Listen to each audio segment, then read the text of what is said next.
Hello and welcome to a new video. On this channel in the past, I'd made a series of videos which was me working on a different sort of game from what I was doing that was 3D that never really went anywhere, and I just stopped doing them after some time as I wasn't really liking it. But today I am starting a different thing. I'm not continuing with what I had in the past and start instead doing a different 3D game. Now, of course, the first thing I started with was the main player. So the first thing I did with this game was copying the code for the player from the previous game and making it a first person so you can't see the player. But there's, for some reason, a strange bug where I can't move up and down. And looking back at this old code and the other game, turns out I couldn't move up my camera up or down in the other game either. So it just was never working. So turns out my old player had just like never worked. So with the old code, it still tracks when the mouse moves up and down, but turns out the code to make it move, to make you able to look up and down, just never worked. So I created a new solution, which depending on how much you're moving the mouse, will move the camera up or down a certain amount, as the camera will always look in the same direction. And so if the camera is moved down, it'll look up, and if the camera is moved up, it'll look down. This will make it so that the camera will actually be able to look up and down with the player. And so with this change, I am now able to look up and down with the camera.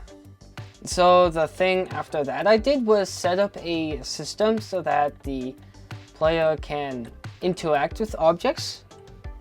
Right now I don't actually have anything to do with the NPCs. So just for now, it'll show up a prompt at the bottom of the screen, which will only show up if you're close enough and looking at it. And how I have the player detect if it's interacting with something is I have a ray that comes from the player that also goes in the direction the player is looking.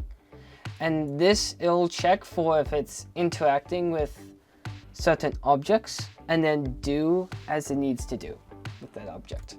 And so the next thing for what I've decided to do is add a car that the player can drive. I started off with adding the car it's not really a car, it's more like a Jeep that I'd made for a different project. But I ended up changing the car and remaking it in Blender so that it's more like a standard car that has a full-on interior. So with the car, the first thing I allowed the player to do was able to enter the car with the door and exit the car with the same door still, so that the player can of course enter and exit the car. Once in the car, I have a gear shift over here with the car with a drive, reverse, and park. Of course, if I try to move in park, the car just doesn't do anything. And once I enter drive, the car will start moving forwards. And I can, of course, stop it with... I also made it so that when moving forwards, if you use A or D, you can move the steering wheel visually and the car will start turning as the steering wheel is being moved, so that the car can turn.